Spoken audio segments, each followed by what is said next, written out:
poder en nuestro Señor Jesucristo. Amén. Ni siquiera la muerte lo pudo limitar. ¿Sí?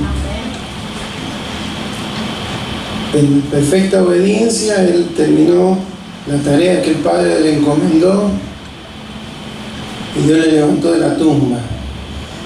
Y Jesús dijo: ¿dónde está, oh muerte, tu aguijón, oh sepulcro, tu victoria? Cristo venció. Venció la muerte, venció el pecado, venció la carne, venció el mundo.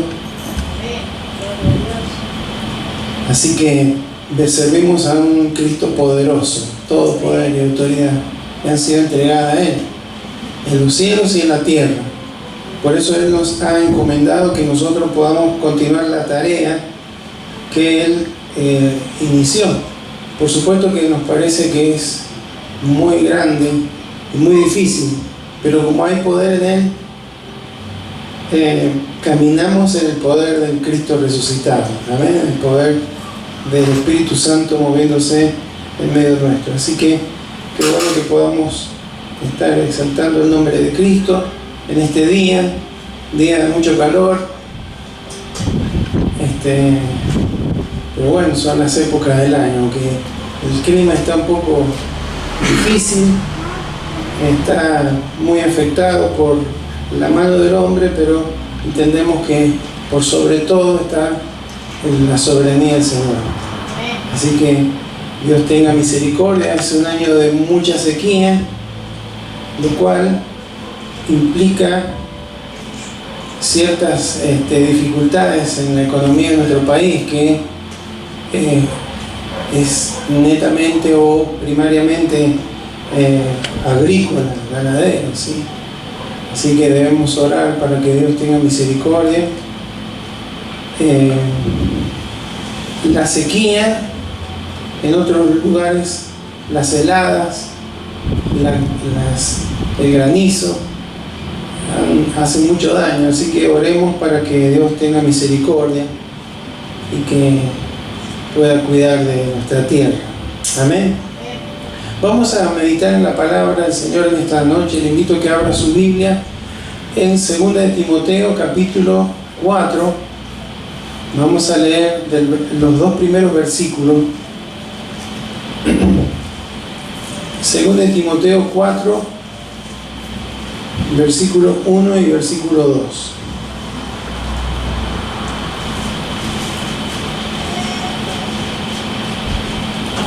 Si lo encontró, vamos a leer en el nombre de Jesús. Amén. Dice así: te encarezco delante de Dios y del Señor Jesucristo, que juzgará a los vivos y a los muertos en su manifestación y en su reino, que prediques la palabra, que instes a tiempo y fuera de tiempo, redarguye, reprende, exhorta con toda paciencia y doctrina. Amén. Te invito a que oremos. Señor, en esta noche te damos gracias porque es un privilegio, Señor, estar reunidos en tu nombre.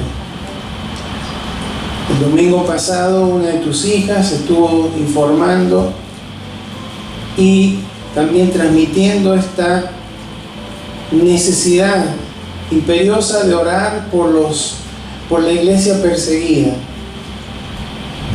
Iglesias conformadas por hombres y mujeres de fe que se tienen que reunir a escondidas, que tienen que a veces huir de sus países por causa de Cristo, que tienen que sufrir la cárcel, que tienen que sufrir el maltrato, Señor, y por eso honrando esas vidas, Señor, que no tienen la posibilidad y la libertad que tenemos nosotros, Señor, cada vez que tenemos la posibilidad de reunirnos, debemos valorar el hecho de que lo podamos hacer.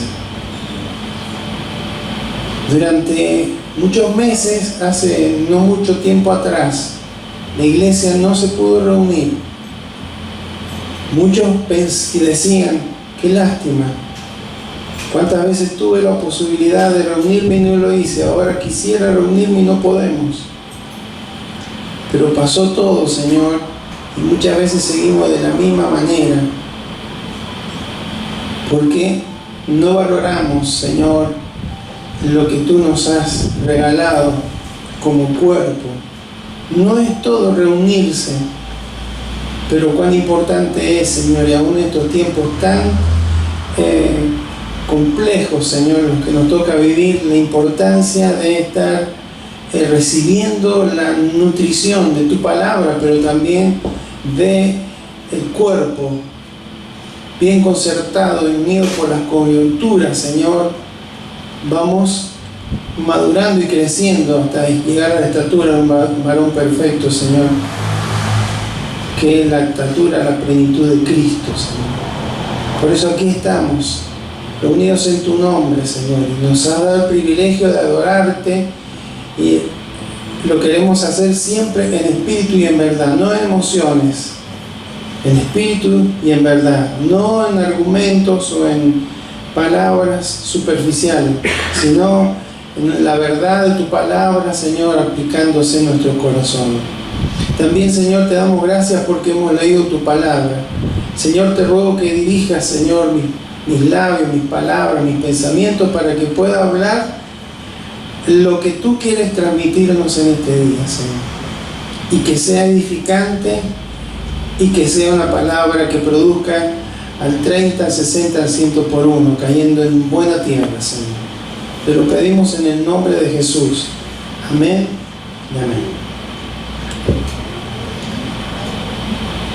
Este es el último capítulo de Timoteo, de la segunda carta que el apóstol Pablo le envía a Timoteo, y entonces lo está animando y lo está desafiando a Timoteo.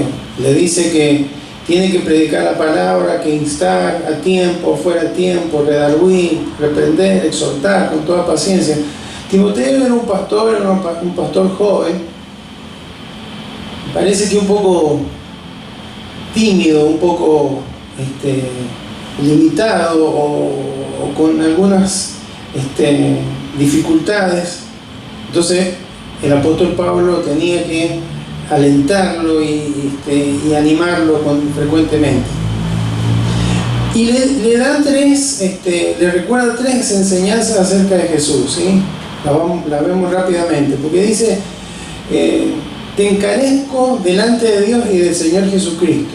O sea, no le está diciendo te encarezco delante de la congregación, te encarezco delante de las iglesias, sino delante de Dios y del Señor Jesucristo.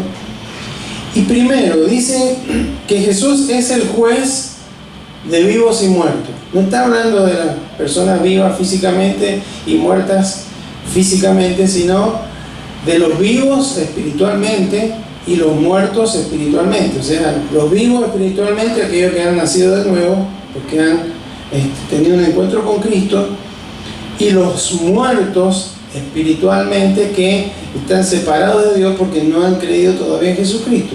Un día ambos grupos serán juzgados por Él, uno para ser recompensados según sus obras, aquellos que han creído en Jesucristo, y otros para condenación eterna. Entonces le está diciendo, vos tenés que hacer todo esto, que prediques la palabra, que instes, que exhortes con toda paciencia y demás, lo tenés que hacer, porque un día le vas a tener que dar cuenta a Jesucristo si lo ha hecho o no. Y no a las personas, sino a Él.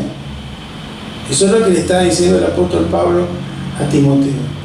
Segundo, le está diciendo que Jesús es el vencedor que un día va a volver. Y usa la palabra manifestación. En el griego, la palabra es epifaneia, que en esa época se usaba para referirse a la acción, al obrar, a la intervención de algún dios, ¿sí? Según los hombres, había un montón de dioses. Timoteo estaba en Éfeso la iglesia es la de Éfeso. Entonces ahí estaba Diana de los Efesios, había un templo y demás. Entonces cada vez que había una manifestación o una epifanía, ¿no? Había algún hecho relacionado con lo sobrenatural, le decían que era la manifestación de un Dios. Pero también estaba relacionada con el emperador. La epifanía del emperador era cuando asumía el trono, cuando subía, era coronado emperador de Roma. Era algo que todos conocían. Pero también epifanía era cuando el emperador, el César, visitaba alguna provincia o visitaba alguna ciudad. Entonces cuando el emperador visitaba una ciudad, esa ciudad, hermano, pasa como suele pasar por aquí, ¿no? Ahora en la ciudad de La Punta estaban estaban por inaugurar la rotonda de ingreso a La Punta, un monumento, ¿sí? Que es una réplica del símbolo que tenía el Mundial 78. Está muy bonito, ¿no? Así que en todos estos días han estado pintando, limpiando, plantando pastos, flores, poniendo macetas. Está todo bonito. ¿Por qué? Porque van a venir autoridades.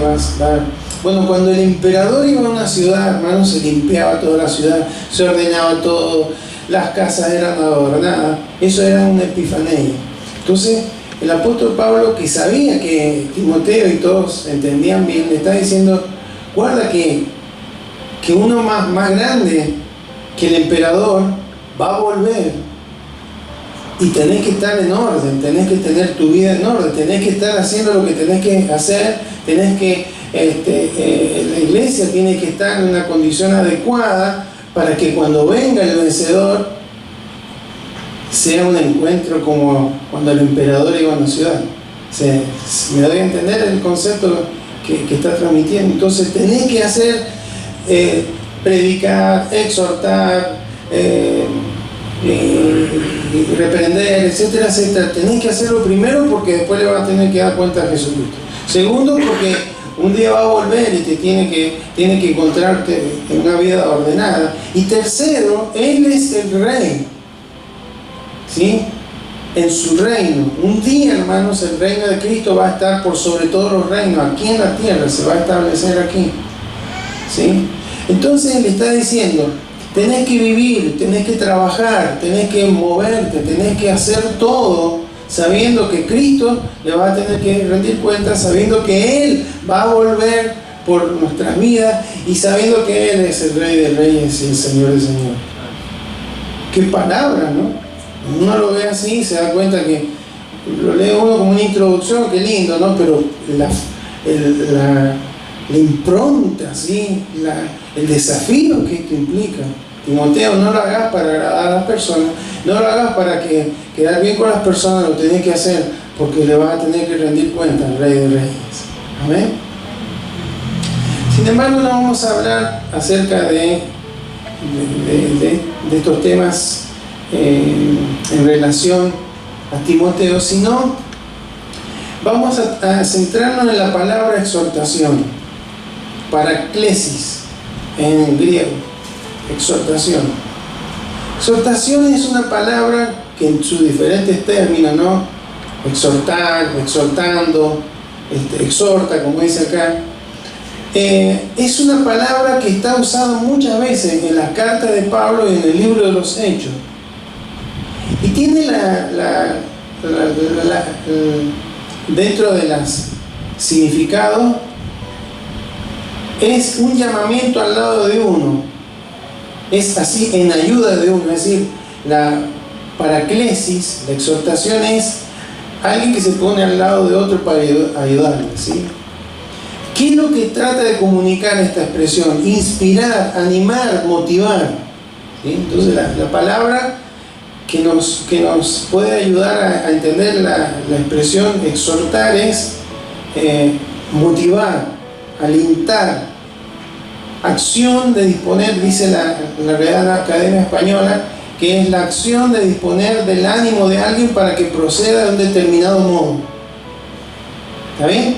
Entonces, la exhortación o la motivación es una herramienta que Dios nos ha dejado en la palabra, ¿sí? Siempre cuando predico digo que la palabra de Dios es una palabra que transforma, no es para motivar simplemente. Porque hay unos versículos antes dice que es útil para enseñar, para redarguir, para corregir, para instruir en justicia. Todas estas cuestiones hablan de una vida que es transformada por la palabra, no solamente motivada. Pero indudablemente, hermanos, que la motivación es parte de la palabra del Señor. El exhortar, el motivar, el animar, el alentar es parte de la palabra de Dios. Ahora, estamos en una época donde se habla mucho de la motivación y se hablan muchos mensajes motivacionales, y está bien. El tema es que como creyentes, hermanos, no nos podemos mover motivacionalmente, no nos deberíamos mover. Está bien que de tanto en tanto reciba una palabra motivacional. Cuando uno ve los mensajes de las redes sociales, generalmente son motivacionales y versículos bíblicos que alientan, motivan, está bien. Pero hermanos, el creyente no debe moverse por motivación, sino por convicción, ¿sí? ¿Está bien? No estamos hablando en contra de mensajes motivacionales, pero no podemos ser adictos a mensajes motivacionales y estar esperando permanentemente recibir un mensaje de aliento, porque hermano, lo que Dios nos va a hablar es lo que necesitamos escuchar, no lo que queremos escuchar. ¿Amén? Entonces, nos movemos los creyentes por convicciones. ¿Por qué? Porque cuando vienen las dificultades, cuando viene la tentación, cuando vienen las falsas enseñanzas o aquellas cuestiones que nos hacen dudar de la doctrina de la palabra del Señor, lo que nos va a mantener firme es la convicción, no la motivación. ¿Sí? La motivación nos sirve para empujarnos un poco, pero la convicción nos sirve para mantenernos firmes en algo, estemos emocionalmente bien o emocionalmente mal. Cuando uno tiene una convicción, si está bien, sigue teniendo esa convicción. Si está mal, si está triste, si está débil, sigue teniendo y sigue funcionando de acuerdo a esa convicción. ¿Está bien? La Real Academia Española, bueno, me he venido muy académico. Pero para que pues lo busquen en el diccionario. Convicción es sinónimo de convencimiento.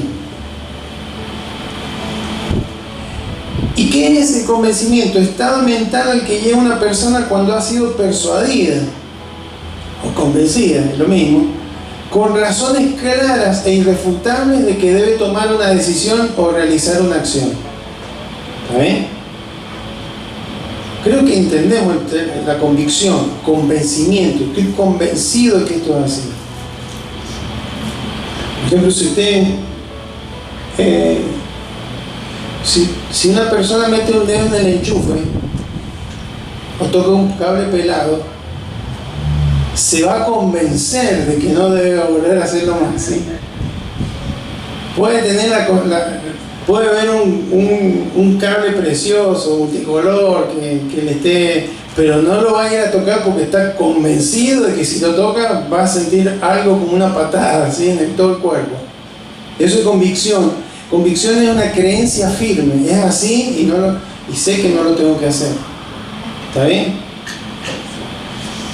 ¿Por qué? ¿De dónde vienen las convicciones que necesitamos nosotros como cristianos? Parece que no hemos salido del tema, pero ya vamos a ver que no es así. Si leemos la segunda carta de Timoteo, Pablo ya está en los últimos tiempos de vida. Entonces lo está alentando a Timoteo, le está dando palabras, porque se habían levantado falsos maestros. Si usted lee en el capítulo 3, va a encontrar un título ahí que dice carácter de los hombres de los postreros días. Y habla de que amadores de sí mismos, avaros, vanagloriosos, soberbios, blasfemos, bueno, implacables, aborrecedores de lo bueno, traidores, impetuosos, que tendrán apariencia de piedad, etcétera, etcétera, que se meten en las casas y llevan cautivas a las mujercillas, cargados de pecado. Están siempre aprendiendo y nunca pueden llegar al conocimiento de la verdad, porque claro, tienen la mente corrompida. Pero está hablando de gente dentro de la iglesia, y Timoteo iba a tener que batallar con eso, que iba a tener que enfrentarse con todo eso. Entonces, ¿qué le dice Pablo? Vamos a 2 Timoteo 3:14. Pero persiste tú en lo que has aprendido y te persuadiste. Ahí está la palabra. Convicción. Persistes, mantenete en lo que has aprendido y que estás convencido, sabiendo de quién has aprendido. Había aprendido el apóstol Pablo, pero estaba hablándole, había aprendido de Jesucristo. Entonces le está diciendo, mirá, Timoteo, se van a levantar gente que no tiene las cualidades que deben tener los líderes dentro de la iglesia, y van a tratar de dividirte la iglesia, van a tratar de hacerte daño, pero vos tenés que mantenerte en lo que has aprendido y lo cual tenés que tener convicción. ¿Y de dónde viene eso? Lo sigue diciendo en el versículo 15, y que desde la niñez has sabido, ¿qué cosa? Las sagradas escrituras, las cuales te pueden hacer sabio para la salvación por la fe que es en Cristo Jesús. ¿De dónde vienen nuestras convicciones? De la escritura, de la palabra de Dios. El Antiguo Testamento y el Nuevo Testamento son totalmente confiables. ¿Por qué? Sigue diciendo, toda la escritura, versículo 16, es inspirada por Dios, aliento de Dios, útil para enseñar, para redarguir, que es convencer, para corregir, para instruir en justicia, a fin de que el hombre de Dios sea perfecto, enteramente preparado para toda buena obra. Entonces le está diciendo, fíjense la palabra de motivadora, ¿sí?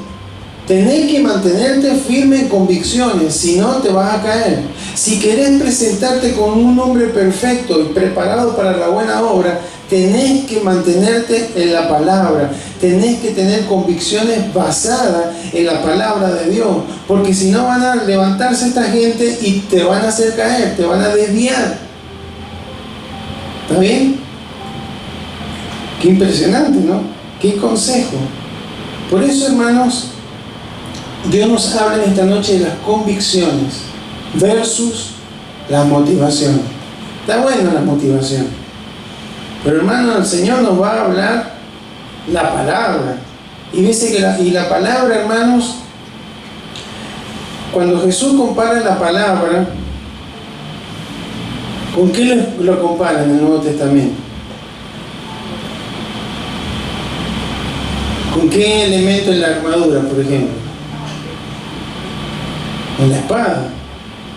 La palabra, hermanos, siempre le duele a la carne. Así sea la palabra más motivacional, le va a doler. Es incómoda la palabra del Señor. Más penetrante que espada de doble filo. Y que discierne las intenciones y los pensamientos del corazón. Entonces, por eso, hermanos, que en este tiempo no estamos exentos, estamos en la misma situación de Timoteo. Entonces necesitamos, como hijos de Dios, tener convicciones, creencias sólidas, no simplemente creencias sólidas, que hablen, que impliquen una confianza plena en la palabra del Señor. Amén. Vamos a ver un ejemplo. Hebreos 11, 17 al 19. Por supuesto que las convicciones está relacionada con la fe, la certeza, la convicción, otra vez. Es pues la fe, la certeza de lo que se espera y la convicción, el convencimiento de lo que no se ve. Eso nos da solidez. Por la fe, Abraham, cuando fue probado, ofreció a Isaac. Y el que había recibido las promesas ofrecía a su unigénito, habiéndosele dicho: en Isaac será llamada descendencia, pensando que Dios es poderoso para levantar aún de entre los muertos, de donde en sentido figurado también le volvió a recibir. ¿Se acuerda de esto? Estaba tan convencido que Dios iba a cumplir la promesa, lo dice ahí: en Isaac te será llamada descendencia, el unigénito, el único hijo. Dios se lo pidió que lo sacrificara. Y estaba Abraham tan convencido de que Dios iba a cumplir su palabra, que estaba dispuesto a sacrificarlo en ese altar, porque sabía que Dios lo iba a resucitar para cumplir la promesa. Eso es convicción. 3 días con el corazón quebrado, yendo hacia la dirección del monte Moriah, que es donde se cree que es donde murió Cristo, sino que Cristo no murió, no fue como Isaac, que Dios le frenó la mano de Abraham. En ese lugar, hermanos, él estuvo dispuesto porque tenía una convicción, no fue por emoción, emocionalmente estaba quebrado. El muchachito le preguntó: papá, ¿está todo bien? Tenemos la leña, tenemos todo, pero falta el cordero. Y el padre le dijo: Dios se proveerá, Dios se proveerá. Abraham le dijo esto. Eso es convicción. Convicción es la de Daniel. Yo estoy convencido que tengo que orar al Señor. Estoy en un país pagano y demás. Yo tengo que orar, yo tengo que mantenerme en contacto con Él, en comunión con Él. A pesar de que lo amenazaron que lo iban a tirar en un foso de leones, él siguió orando y lo tiraron en un foso de leones. Eso es convicción. Convicción es la de Sadrach, Mesach y Abednego, que le dijeron: si no se postran ante la estatua esta, cuando yo le diga, los vamos a tirar en un horno de fuego. Y los tiraron en un horno de fuego ardiente, 7 veces más fuertemente calentado. Y de allí lo sacó el Señor. Eso es convicción. Le dijeron: conocemos a Dios, Dios nos puede librar de ese horno. Pero si no nos libran, no nos vamos a arrodillar, porque estamos convencidos que no está bien delante de Dios. Eso es convicción. Amén. Howard Hendricks dijo una vez, no sé quién es, pero está bueno lo que dijo: una creencia es algo por lo cual puedes discutir, pero una convicción es algo por lo que estás dispuesto a morir. Amén. Eso es convicción. Entonces, hermanos, hay veces que los cristianos tenemos convicciones en temas que no son tan importantes, ¿sí? Tenemos convicciones en el fútbol, tenemos convicciones en la moda, tenemos convicciones en la política. Para eso tenemos convicciones: no, esto es así, es así. Cosas que son temporales y totalmente superficiales. Y en las cosas que son eternas y que son importantes, a veces no tenemos convicción. Viene uno y dice: no, eso no hay que hacerlo así, hay que hacerlo así. Ah, bueno, ¿será que no hay convicciones en la palabra?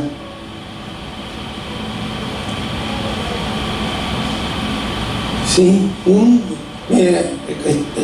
los creyentes en los trabajos somos muy probados en eso, si tenemos que decir la verdad o no. Sí, hay que mentir, hay que ser numerito y estar mal.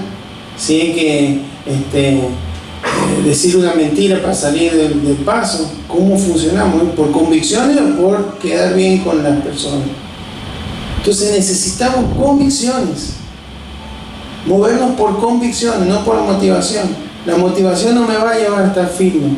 La convicción sí. Entonces, ¿es justo, es honesto, le agrada a Dios? ¿Es lo que dice la Biblia o no? Tenemos que tener convicciones en nuestra identidad, lo que determina nuestra vida y lo que determina nuestra forma de morir. ¿Cómo vamos a morir? haciendo la voluntad de Dios. Le doy un ejemplo, ya se lo he dado, pero me encanta este ejemplo. Eric Liddell. En 1924 se hicieron los Juegos Olímpicos en París, Francia. Eric Liddell era un escocés que formaba parte del equipo de Gran Bretaña y era el más rápido en 100 metros. Es conocido por la película Carroza de Fuego. Tan, tan, tan, tan, tan, tan, que corría de la playa. Bueno, ese es Eric Liddell. Resulta que va a los Juegos Olímpicos y a él le avisan que el día que se corre la carrera de 100 metros, que empiezan las clasificaciones para la carrera de 100 metros, es el día domingo. Y él dice: yo no voy a correr un día domingo porque es el día que le pertenece al Señor. Ha sido separado, consagrado para servirlo a Él. Y yo no voy a correr ese día. Entonces la prensa, los organizadores de los Juegos Olímpicos, las mismas personas que habían ido a la comitiva con él, decían: está loco, está mal, ¿cómo se cree que si es el mejor iban a ganar una medalla? Y él no fue a correr. El día domingo se fue a una reunión y predicó la palabra del Señor ahí en París. Convicciones, le dijeron de todo, lo maltrataron, lo trataron de loco, de inconsciente, de un montón de cuestiones, de fanático. Él no corrió. Pero hermanos, finalmente aceptó correr la carrera de 400 metros. 400 metros no es lo mismo que correr 100 metros. 100 metros, depende de la velocidad, 400 metros, hay resistencia y demás. Lo cual él no se había preparado, pero aceptó correr esa carrera. ¿Y qué creen, hermano? No solamente que la ganó, sino que rompió el récord mundial en 400 metros. Y Dios honró la integridad de ese hombre. Porque él tenía una convicción. Igual que ahora, ¿no? Nosotros. No hay que ser tan fanático, ¿no? Bueno, eso es falta de convicción, hermano. Usted y yo nos debemos mover por convicciones, no por conveniencia, no porque si le cae bien o no a las demás personas, por convicciones. Amén. Cuando estamos dispuestos a sacrificar, no son convicciones, son creencias nada más. El cristiano, hermano, está bajo ataque. Ahora estamos, todo esto que Pablo le habló, hombres amadores de sí mismos, avaros. Estoy en el capítulo 3, 2 Timoteo 3:2. Leemos 3:1. Mire lo que le voy a leer. También debe saber esto, que en los posteriores tiempos posteriores días vendrán tiempos peligrosos. Porque habrá hombres amadores de sí mismos, avaros, vanagloriosos, soberbios, blasfemos, desobedientes a los padres, ingratos, impíos, sin afecto natural, implacables, calumniadores, intemperantes, crueles, aborrecedores de lo bueno, traidores, impetuosos, infatuados, amadores de los deleites más que de Dios, que tendrán apariencia de piedad, pero negarán la eficacia de ella. A estos eviten. Estamos en esos tiempos, hermano. Y estamos con el peligro, hermano, porque se predica por ahí, hay dos extremos, ¿no? Los que predican lo que no está en la palabra de Dios, como los fariseos que le suman, eso es legalismo. Y el otro extremo es el libertinaje. Los que no hacen, los que no predican lo que la palabra de Dios dice. Y estamos en una época, hermanos, en que a veces se está tratando de comprometer el mensaje del Evangelio para que la gente no se sienta tan mal, para que la gente no se sienta incómoda. No le hablemos de las cosas que no le gustan a las personas, no le hablemos de pecado, no le hablemos de juicio. Cuando predicamos el Evangelio es mucho más fácil hablar del amor de Dios que del juicio de Dios. Pero el amor de Dios siempre va a estar. Ahora, el juicio de Dios, hermanos, se puede evitar. Pero tiene que haber arrepentimiento. Amén. Y este tipo de pensamientos donde el hombre se ama más a sí mismo o más los deleites que de Dios, va a provocar divisiones dentro de la iglesia, diferentes enfoques. Uno lo van a llamar, no, pero que hay que modernizarse, hay que ayornarse a los tiempos, hay que actualizarse, porque si no la gente no va a venir a la iglesia. Hermano, la gente más que venir a la iglesia tiene que arrepentirse y conocer a Cristo en su corazón y nacer de nuevo. Porque si viene a la iglesia y no ha nacido de nuevo, no se va a ir con Cristo. Amén. Entonces lo mismo que el apóstol Pablo le dijo a Timoteo, nos está diciendo Dios ahora a nosotros. Querido, póngase usted en lugar de Timoteo. Vamos a ver, Gastón, persiste en lo que has aprendido y te persuadiste sabiendo de quién has aprendido. Persiste tú en lo que has aprendido. Meli, persiste tú en lo... Y así cada uno de nosotros, persiste tú en lo que has aprendido y te persuadiste. Entonces tiene que haber un convencimiento. No de lo que diga otro, de lo que dice la palabra del Señor. Amén. ¿Por qué? Porque eso nos va a mantener firmes al momento de que vengan todas estas cuestiones que nos están golpeando, hermano. Estamos en esos tiempos peligrosos, muy peligrosos. Terminamos con Filipenses 3, 12 al 14. Filipenses 3, 12 al 14. Aquí el apóstol Pablo está dándonos un ejemplo de una vida de convicción. Ya estaba cerca de morir. Y dice, no que lo haya alcanzado ya ni que sea perfecto, sino que prosigo, por ver si logro hacer aquello para lo cual fui también nacido por Cristo. Hermano, yo mismo no pretendo haberlo ya alcanzado, pero una cosa hago, olvidando ciertamente lo que queda atrás y extendiéndome a lo que está adelante, prosigo a la meta, al premio del supremo llamamiento de Dios en Cristo Jesús.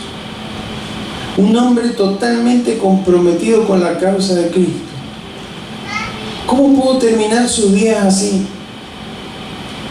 ¿Por qué? Porque funcionaba ¿con qué? ¿Con motivación o con convicción?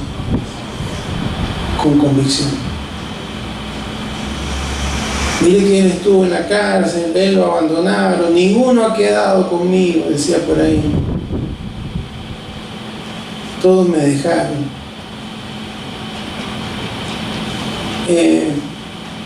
Pasó un montón de momentos, le pegaron, lo dejaron casi muerto, en una ocasión apedreado.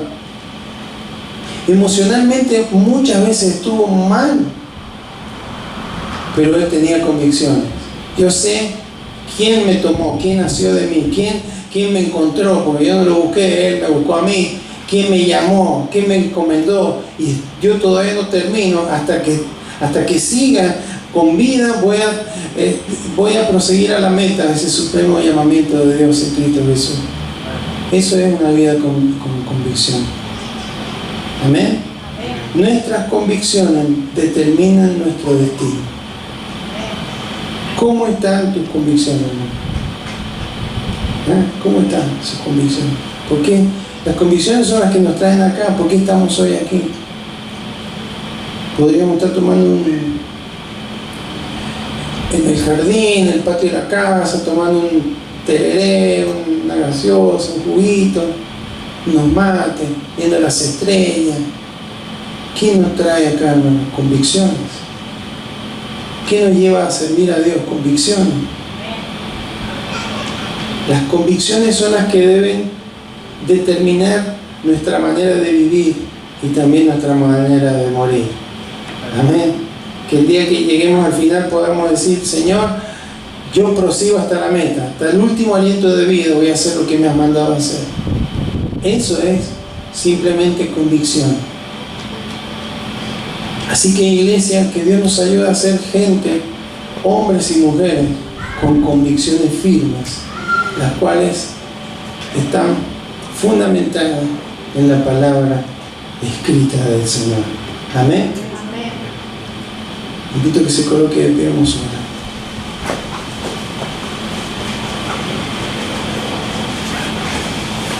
Padre Santo, en este día te damos gracias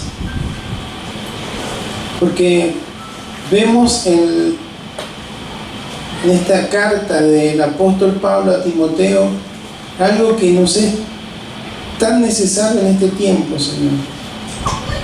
Esta carta fue escrita hace como 2000 años atrás, Señor.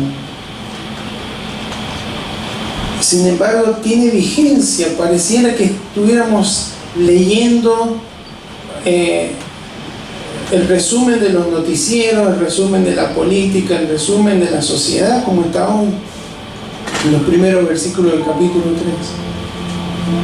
3. Y el apóstol Pablo estaba preocupado porque todo eso iba a tratar de infiltrarse, de dividir a la iglesia, de hacerle daño a los creyentes.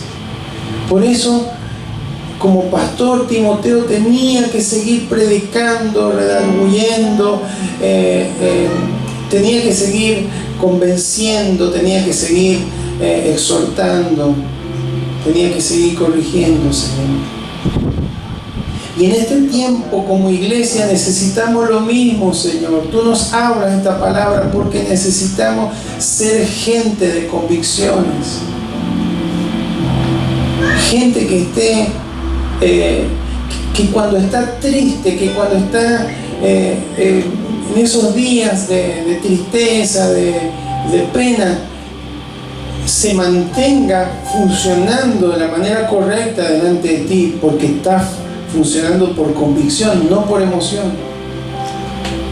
De saber que aunque estoy triste, puedo cambiar ese gozo por esa tristeza por gozo, porque tú eres nuestro gozo.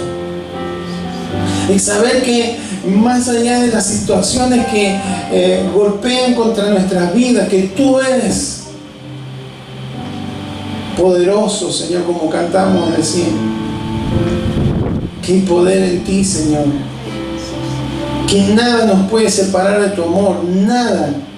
Que nos sigues amando. Entonces el amor, el perfecto amor, echa fuera todo temor. Esas son convicciones. Cuando la palabra no es solamente una creencia, sino es una convicción, una creencia firme y sólida, una confianza plena en tu palabra, nos ayuda a sostenernos. Si no nos caemos, si no nos venimos abajo. Y también nos está instruyendo esto, tu palabra, para que estemos despiertos, porque alguien que está que camina por convicciones es alguien que crece, es alguien que madura espiritualmente, pero también es alguien que es difícil de convencer, que es difícil de engañar. Cuando vienen con nuevas revelaciones, cuando vienen con nuevas cuestiones de la palabra, Señor, donde ya está todo revelado, Señor, lo que nos mantiene en firmeza en lo correcto es la convicción, y esa convicción basada en tu palabra, Señor. Por eso, Señor, queremos en este tiempo pedirte que nos ayudes, Señor, a ser gente con convicciones, Señor. Que cuando cantamos lo hacemos con convicción, con fe, creyendo que eso es lo que te agrada a ti, y que a través de ese ámbito de adoración, Señor, tú manifiestas tu poder y tu gracia, Señor. Porque donde hay un adorador, donde hay alguien que te adora, allí está tu presencia, allí está tu gloria, Señor, manifestándose. Allí desciende tu fuego, Señor, como aquellos altares que edificaban en el Antiguo Testamento, pero ahora el altar es nuestro corazón. Y cuando ahí hay una ofrenda, un adorador que te adora en espíritu y en verdad, que ora, que clama, que canta, que te exalta con todo el corazón en espíritu y en verdad, envías tu fuego, Señor, que consuma todo lo que nos sirve, todo lo que nos limita, todo lo que nos enferma, todo lo que nos hace daño, Señor, porque tu gloria se manifiesta en ese corazón. Señor, que podamos tener convicciones, Señor. Si nos faltan convicciones, será un destino incierto, Señor, porque un día vamos para un lado, otro día para otro, un día decidimos una cosa, otro día decidimos otra, pero cuando hay convicciones sólidas en tu palabra, Señor, hay firmeza, Señor. Hay una línea, Señor. Y no importa lo que digan los demás. No importa cómo nos señalen, si se burlan o no, si nos critican o no, si nos dicen fanáticos o no. Lo importante es que vamos a dar cuenta a aquel que juzga a los vivos y a los muertos. Es que estamos esperando al vencedor y tenemos que estar con la vida ordenada, con el hogar ordenado, con nuestro corazón ordenado, con nuestras dones, Señor, funcionando para agradarte a aquel que va a venir. No es un emperador, es el Rey de Reyes y el Señor de Señores. Por eso, Señor, la única forma de podernos presentar de esa manera, Señor, un varón perfecto, un varón que está agradándote, Señor, es teniendo convicciones. Es lo que tú le dijiste a través de Pablo a Timoteo y es lo que nos dice hoy a cada uno de nosotros, Señor. Por eso en esta hora, en el nombre de Jesús, clamamos, Señor. Si hay alguien que está titubeando, si hay alguien que está con dificultades, que está con dudas, con algunas cuestiones de creencias que sí, que no, Señor, que pueda afirmarse en tu palabra, que pueda pedir dirección a tu Espíritu Santo. Él nos guiará a toda verdad y que esa verdad, Señor, pase a ser una convicción, Señor. No como Tomás. Él tenía una creencia, él creía que tú eras el Hijo de Dios, pero cuando le dijeron que tú habías resucitado, dijo: no, hasta que yo no vea las marcas y no meta mi dedo en ellas. Y tú lo llamaste: Tomás, ven y toca, pon tu mano en mi costado. Y ahí él dijo: ah, Señor mío y Dios mío. Pero tú le dijiste: porque me viste, creíste. Benditos los que no vieron y creyeron, aquellos que funcionan por convicción. Señor, queremos ser ese tipo de gente, Señor, en este tiempo. Por eso gracias te damos, Señor, porque tú vienes pronto. Estamos en tiempos peligrosos, pero tú vienes, Señor, y queremos prepararnos de la mejor manera. Prepararnos no en el sentido de poner un horario, de poner una fecha, pero sí de hacer lo que tenemos que hacer, de vivir como tenemos que morir. Y si tenemos que morir como tenemos que morir. Y si vivimos, vivir como debemos vivir. Señor, te bendecimos en este día y te damos gracias. Queremos caminar, no motivacionalmente, sino con convicciones, Señor, para que nuestra vida te agrade. Y un día, Señor, tú nos digas: bien, buen siervo y fiel. Esas son las palabras que debemos escuchar. No importa si acá nos aplauden cuando hacemos las cosas que le agradan. No importa si nos rechazan porque no hacemos lo que le agrada. Lo importante es escuchar un día tu voz que nos diga: bien, buen siervo y fiel. Estás anotado en mi libro de la vida. Gracias, Señor, queremos tener esta experiencia. Y por eso queremos caminar bajo convicciones sólidas en tu palabra, Señor. Todo honor sea a ti, Señor. Todo honor sea a ti, Señor.